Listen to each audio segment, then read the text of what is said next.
It is hunting season in Kentucky, but with so many firefighters in the woods putting out flames, officials are warning hunters to be aware of their surroundings.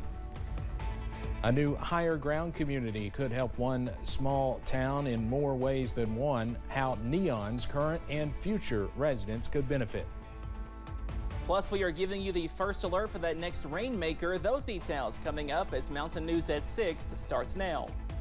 Dedicated to Eastern and Southern Kentucky, this is WYMT Mountain News at 6.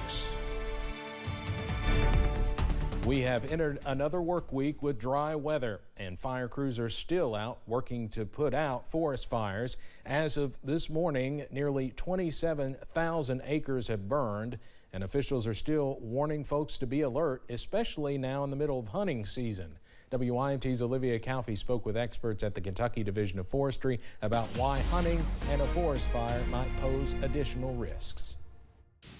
As fires continue to cover parts of the mountains, Kentucky Division of Forestry Safety Officer Jim Bryan is urging folks to remain aware, not just of the flames, but of the crews fighting them. We have many vehicles on the road, and so a lot of these roads that we're on are these mountain roads, narrow, winding, and so it's just to kind of slow down and watch for our guys. A lot of times we're parked on the side of the road. There's not a good places to park, and so and then we're also traveling these roads, and so if we can just be careful as far as that goes, watching for the traffic and watching for our guys. And Hazard Branch Manager Jake Hall says folks hunting also need to be aware of fire crews in the woods, saying they do their part to wear gear to be visible. We try to make our presence known.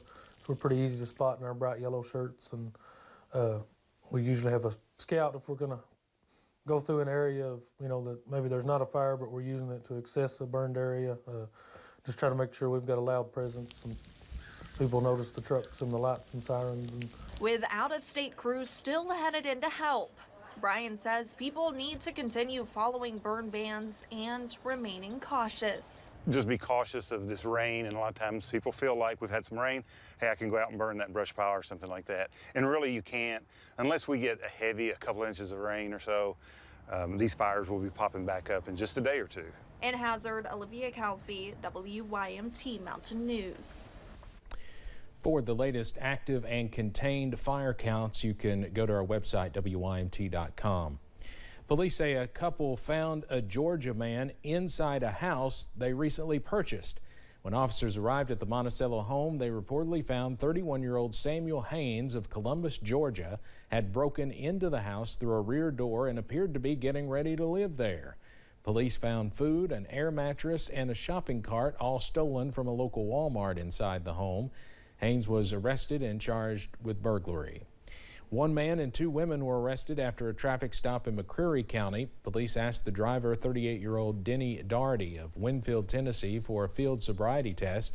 Doherty also did not give officers permission to search the car, so K9 Mando was deployed for a free air sniff.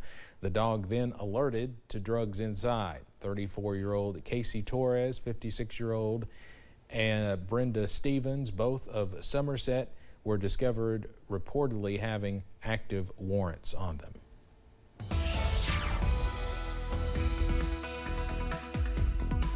Well, we are tracking a fantastic sunset across the region. Here's a live look from the London Corbin Airport, and we are dry under a clear sky. Also cooler this evening, that temperature at 56 degrees. Most of us right now in the upper 50s and a few lower 60s, hanging on to 60 in Harlan, 61 over in Jacksboro, down to 55 in Clintwood, and 59 over in Jackson at this hour. So we are comfortable as we go into this evening.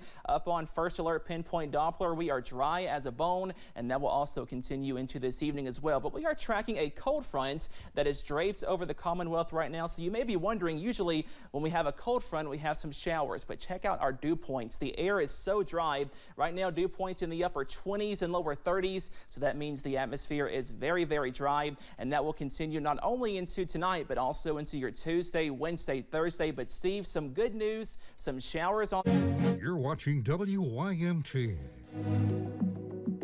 All right, Cameron, thank you. Recovery has not been easy after last year's flood for a lot of folks in Fleming Neon, but city officials have announced plans for a higher ground community. WYMT's RJ Johnson has more. Neon City officials have purchased 20 acres for a higher ground community for flood survivors. Executive Director for Pine Mountain Partnership, Jeffrey Justice, says this is a big deal. This announcement for Neon is huge in that it takes our technically smallest city and gives them an opportunity to add to their population. Nathan Bailey with E&C Bailey Construction says this project will help folks stay in the area while being safe. The goal is to get some available housing opportunities out of the floodplain. The folks who live here in Neon, they want to stay in Neon. However, he says they cannot do that without the proper infrastructure. We need infrastructure, we need roads, updated water and sewer, you know, all the utilities and resources it takes to create new housing space, new land that can be built on. With officials just being in the planning stages, there's still a lot of hard work to do. We're just really optimistic about these projects that are just in the beginning stages right now. There's a lot of work to do. There's a lot of funding to go after, you know, several steps to make it happen, but there's a lot of people in place working hard. Saying cross-county collaboration and communication is getting things done. You know, Whitesburg wants to see Neon succeed. Neon wants to see Jenkins succeed. It's, you know, it's a county-wide support for basically all the projects that are happening. With several projects underway, officials are working to build back better. In Neon, RJ Johnson, WYMT Mountain News.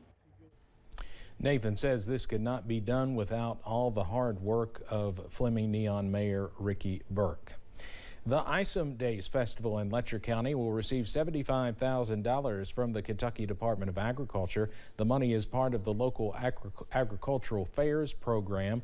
The Isem Festival will use the money for the construction of bleachers, sheds, concrete, and fencing. Work must be started within 90 days of the date the project was awarded and be completed within 9 months. Today kicked off the 36th annual Big Blue Crush Blood Drive in Kentucky. The annual competition pits Kentucky against Tennessee to see which state can donate the most blood. This year's contest will run from now until Friday, which is November 17th. There are 3 locations in eastern Kentucky where you can donate blood as part of the challenge. You can donate at Kentucky Blood Centers in Pikeville, Somerset, or Corbin from 9 a.m. till 6 p.m. through Friday. Well, we are tracking chilly conditions into this evening, those lows back in the 30s, but some above average weather is on the way later this week. Those details coming up. Plus, with the holiday season just around the corner, one college in southern Kentucky is partnering with a local school district to provide food for the holidays.